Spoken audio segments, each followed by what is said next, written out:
ಇವತ್ತು ನಾವು ಮಾತಾಡೋಣ ಒಂದು ಸಣ್ಣ ಆದರೆ ಇಡೀ ಜಗತ್ತಿನ್ನೇ ನಡೆಸೋ ಒಂದು ಅದ್ಭುತ ವಸ್ತುವಿನ ಬಗ್ಗೆ. ಇದರ ಮೌಲ್ಯ ಟ್ರಿಲಿಯನ್ ಡಾಲರ್ಗಳಿಗಿಂತಲೂ ಹೆಚ್ಚು.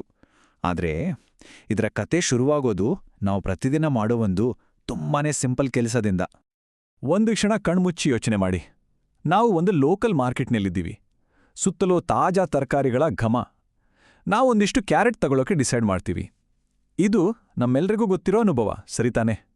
ಆದ್ರೆ ಈ ಒಂದು ಸಿಂಪಲ್ ಕ್ಷಣದ ಹಿಂದೆ ಅಡಗಿದೆ ಒಂದು ದೈತ್ಯ ಟೆಕ್ನಾಲಜಿ ನೆಟ್ವರ್ಕ್. ಸರಿ, ಇಲ್ಲೇ ನೋಡಿ ಕತೆ ಇಂಟ್ರೆಸ್ಟಿಂಗ್ ಆಗೋದು. ಒಂದು ಕಡೆ ₹30 ಕ್ಯಾರೆಟ್, ಇನ್ನೊಂದು ಕಡೆ ಟ್ರಿಲಿಯನ್ ಡಾಲರ್ ಬೆಲೆ ಬಾಳೋ ಚಿಪ್. ಇವೆರಡಕ್ಕೂ ಏನ್ ಲಿಂಕ್? ಬನ್ನಿ ನೋಡೇ ಬಿಡೋಣ. QR ಕೋಡ್ ಸ್ಕ್ಯಾನ್ ಮಾಡಿದಾಗ ನಿಜವಾಗಿ ಏನಾಗತ್ತೆ ಅಂತ ಯಾವತ್ತಾದ್ರೂ ಯೋಚನೆ ಬಂದಿದ್ಯಾ? ನಾವು ಬರೀ ದುಡ್ಡು ಕಳಿಸ್ತಾ ಇಲ್ಲ, ಅದಕ್ಕಿಂತ ಬಹಳ ದೊಡ್ಡ ಕೆಲಸ ಮಾಡ್ತಿದ್ದೀವಿ. ಅಕ್ಷರಶಃ ಇಡೀ ಜಗತ್ತನ್ನೇ ಸುತ್ತುವರೆದಿರೋ ಒಂದು ಕಾಂಪ್ಲೆಕ್ಸ್ ನೆಟ್ವರ್ಕನ್ನೇ ನಾವು ಆಕ್ಟಿವೇಟ್ ಮಾಡ್ತಿದ್ದೀವಿ. ನಮ್ಮ ಸ್ಮಾರ್ಟ್ಫೋನ್ ಪ್ರೊಸೆಸರ್ ಇರಬಹುದು, ಪೇಮೆಂಟ್ ರಿಸೀವ್ಡ್ ಅಂತ ಹೇಳುವ ಸೌಂಡ್ ಬಾಕ್ಸ್ ಒಳಗಿರೋ ಚಿಪ್ ಇರಬಹುದು. ಅಷ್ಟೇ ಯಾಕೆ, ಟೆಲಿಕಾಂ ಟವರ್ಗಳು, ಕ್ಲೌಡ್ ಸರ್ವರ್ಗಳು, ಸ್ಯಾಟಲೈಟ್ಗಳು, ಹೀಗೆ ಪ್ರತಿಯೊಂದು ಸ್ಟೆಪ್ ಕೂಡ ನಿಂತಿರೋದೇ ಈ ಪುಟ್ಟ ಆದರೆ ಪವರ್ಫುಲ್ ಸೆಮಿಕಂಡಕ್ಟರ್ ಚಿಪ್ಗಳ ಮೇಲೆ. ಹೌದು, ಒಂದೇ ಒಂದು ಸಣ್ಣ ಪೇಮೆಂಟ್ಗೆ ಇಷ್ಟೆಲ್ಲ ನೆಟ್ವರ್ಕ್ ಕೆಲಸ ಮಾಡುತ್ತೆ. ಅಬ್ಬಾ, ಕೇಳೋಕೇನೆ ಆಶ್ಚರ್ಯ ಆಗುತ್ತಲ್ವಾ? ಹಾಗಾದ್ರೆ ಇಷ್ಟೆಲ್ಲ ಅದ್ಭುತ ಮಾಡೋ ಈ ಚಿಪ್ಗಳನ್ನು ಯಾರು ತಯಾರಿಸ್ತಾರೆ?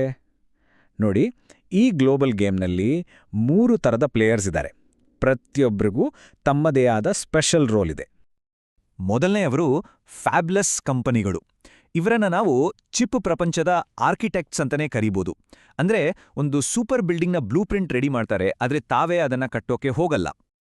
ಸರಿ, ಆರ್ಕಿಟೆಕ್ಟ್ಸ್ ಡಿಸೈನ್ ಕೊಟ್ಟ ಮೇಲೆ ಆ ಡಿಸೈನ್ ಅಥವಾ ಬ್ಲೂ ಪ್ರಿಂಟನ್ನು ತಗೊಂಡು ತಮ್ಮ ದೈತ್ಯ ಫ್ಯಾಕ್ಟ್ರಿಗಳಲ್ಲಿ ಅದಕ್ಕೆ ಜೀವ ತುಂಬೋ ಕೆಲಸ ಮಾಡೋರೆ ಈ ಫೌಂಡ್ರಿಗಳು. ಇವರು ನಿಜವಾದ ಬಿಲ್ಡರ್ಸು. ಮತ್ತು ಕೊನೆಗೆ ಬರೋರೆ ಈ ಇಂಡಸ್ಟ್ರಿಯ ದೈತ್ಯರು, IDMಗಳು. ಇವರು ಡಿಸೈನ್ ಮಾಡೋದ್ರಿಂದ ಹಿಡಿದು ಮ್ಯಾನುಫ್ಯಾಕ್ಚರ್ ಮಾಡೋ ತನಕ, ಅಂದ್ರೆ A to Z ಎಲ್ಲವನ್ನೂ ತಾವೇ ಮಾಡ್ತಾರೆ. ಇವರು ಈ ಆಟದ ಸೂಪರ್ ಹೀರೋಗಳು ಇದ್ದಾಗೆ. ನೋಡಿ, ಇಲ್ಲಿರೋ ಒಂದು ಇಂಟ್ರೆಸ್ಟಿಂಗ್ ವಿಷಯ ಏನಂದ್ರೆ, ಎನ್ವಿಡಿಯಾ, ಕ್ವಾಲ್ಕಾಮ್ ಅಂತ ದೊಡ್ಡ ದೊಡ್ಡ ಹೆಸರುಗಳು ಚಿಪ್ಗಳನ್ನ ಮ್ಯಾನುಫ್ಯಾಕ್ಚರ್ ಮಾಡಲ್ಲ, ಬರೀ ಡಿಸೈನ್ ಅಷ್ಟೇ. ಚಿಪ್ ತಯಾರಿಸೋ ಬಹುಪಾಲು ಕೆಲಸ ಮಾಡೋದು TSMC ಅನ್ನೋ ಒಂದೇ ಒಂದು ಕಂಪನಿ. ಅಂದ್ರೆ ಯೋಚನೆ ಮಾಡಿ, ಇಡೀ ಜಗತ್ತಿನ ಸಪ್ಲೈ ಚೈನ್ ಎಷ್ಟು ಸೂಕ್ಷ್ಮವಾಗಿದೆ ಅಂತ. ಆದ್ರೆ ಈ ದೈತ್ಯ ಕಂಪನಿಗಳ ನಡುವೆ ಭಾರತದ ಒಂದು ಸ್ಟಾರ್ಟಪ್ ಮೈಂಡ್ಗ್ರೋ ಸಂಪೂರ್ಣವಾಗಿ ಒಂದು ಬೇರೆ ದಾರಿಯನ್ನೇ ಹಿಡಿದಿದೆ. ಇವರು ನೇರವಾಗಿ ಫೈಟ್ ಮಾಡ್ತಿಲ್ಲ, ಬದಲಾಗಿ ಒಂದು ಸ್ಮಾರ್ಟ್ ಗೇಮ್ ಆಡ್ತಿದ್ದಾರೆ. ಇದು ಕೇಳೋಕೆ ಸ್ವಲ್ಪ ವಿಚಿತ್ರ ಅನ್ಸ್ಬೋದು ಅಲ್ವಾ? ಲೇಟೆಸ್ಟ್ ಸ್ಮಾರ್ಟ್ಫೋನ್ಗಳಲ್ಲಿ 3 ನ್ಯಾನೋಮೀಟರ್ ಚಿಪ್ಗಳು ಬರ್ತಿವೆ. ಹಾಗಿದ್ದಾಗ ಮೈಂಡ್ಗ್ರೋ ಯಾಕೆ ಹಳೆಯ ದೊಡ್ಡ 28 ನ್ಯಾನೋಮೀಟರ್ ಟೆಕ್ನಾಲಜಿಯನ್ನ ಆಯ್ಕೆ ಮಾಡಿಕೊಂಡಿದೆ? ವೆಲ್, ಇದ್ರ ಹಿಂದೆ ಒಂದು ಸೂಪರ್ ಸ್ಟ್ರಾಟಜಿ ಇದೆ. ಇದನ್ನೇ ಗೋಲ್ಡಿಲಾಕ್ ಸ್ಟ್ರಾಟಜಿ ಅಂತ ಕರೆಯೋದು. 3 ನ್ಯಾನೋಮೀಟರ್ ಚಿಪ್ ಟೂ ಹಾಟ್ ಇದ್ದಾಗೆ, ಅಂದ್ರೆ ಸಿಕ್ಕಾಪಟ್ಟೆ ದುಬಾರಿ. ಆದ್ರೆ 28 ನ್ಯಾನೋಮೀಟರ್ ಇದೆಯಲ್ಲ, ಅದು ಜಸ್ಟ್ ರೈಟ್. ನಮ್ಮ ದೈನಂದಿನ ಡಿವೈಸ್ಗಳಿಗೆ ಬೇಕಾದಷ್ಟು ಪರ್ಫಾರ್ಮೆನ್ಸ್, ಅದು ಕೈಗೆಟ್ಕೋ ಬೆಲೆಯಲ್ಲಿ. ಸೊ ಇದು ಬೆಟರ್ ಅಥವಾ ವರ್ಸ್ಟ್ ಅನ್ನೋ ಪ್ರಶ್ನೆ ಅಲ್ಲ, ಬದಲಾಗಿ ಪರ್ಫೆಕ್ಟ್ ಫಿಟ್ ಯಾವುದು ಅನ್ನೋದು. ಯೋಚನೆ ಮಾಡಿ ನೋಡಿ, ನಮ್ಮ ಮನೆಯಲ್ಲಿರೋ ವಾಷಿಂಗ್ ಮಷಿನ್ಗೆ ಅಥವಾ ಆಧಾರ್ ಸ್ಕ್ಯಾನರ್ಗೆ ಜಗತ್ತಿನ ಅತೀ ವೇಗದ ಚಿಪ್ ಬೇಕಾ? ಖಂಡಿತ ಇಲ್ಲ. ಅದಕ್ಕೆ ಬೇಕಿರೋದು ನಂಬಿಕೆಗೆ ಅರ್ಹವಾದ ಮತ್ತು ಅಗ್ಗದ ಒಂದು ಚಿಪ್. ಮೈಂಡ್ಗ್ರೋವ್ ಟಾರ್ಗೆಟ್ ಮಾಡ್ತಿರೋದು ಸರಿಯಾಗಿ ಇದೇ ಮಾರುಕಟ್ಟೆಯನ್ನ. ಸರಿ, ಈಗ ಸ್ವಲ್ಪ ದೊಡ್ಡ ಚಿತ್ರಣ ನೋಡೋಣ. ಇವತ್ತಿನ ದಿನದಲ್ಲಿ ಚಿಪ್ಸ್ ಅಂದ್ರೆ ಕೇವಲ ಟೆಕ್ನಾಲಜಿ ಅಲ್ಲ, ಅವು ಹೊಸ ತೈಲ, ದ ನ್ಯೂ ಆಯಿಲ್. ಯಾವ ದೇಶ ಚಿಪ್ಸ್ಗಳನ್ನ ಕಂಟ್ರೋಲ್ ಮಾಡುತ್ತೋ ಅದೇ ದೇಶ ಭವಿಷ್ಯದ ಎಕನಾಮಿ ಮತ್ತು ಪವರನ್ನ ಕಂಟ್ರೋಲ್ ಮಾಡುತ್ತೆ. ಕೇಳೋಕ್ ಕಷ್ಟ ಅನ್ಸ್ಬೋದು, ಆದರೆ ಇದು ನಿಜ. ನಾವು ಪೆಟ್ರೋಲ್, ಡೀಸೆಲ್ಗಾಗಿ ಬೇರೆ ದೇಶಗಳ ಮೇಲೆ ಹೇಗೆ ಅವಲಂಬಿತರಾಗಿದ್ದೀವೋ ಅದೇ ರೀತಿ ಈಗ ಚಿಪ್ಸ್ಗಾಗಿ ಕೂಡ ಅವಲಂಬಿತರಾಗಿದ್ದೀವಿ. ಅಷ್ಟೇ ಅಲ್ಲ, ಈ ಚಿಪ್ ಆಮದು ಬಿಲ್ ಇದೆಯಲ್ಲ, ಅದು ನಮ್ಮ ತೈಲ ಆಮದು ಬಿಲ್ಗಿಂತಲೂ ಜಾಸ್ತಿಯಾಗೋ ದಿನ ದೂರ ಇಲ್ಲ. ಇದು ನಮ್ಮ ಎಕನಾಮಿಗೆ ಒಂದು ದೊಡ್ಡ ವಾರ್ನಿಂಗ್ ಬೆಲ್.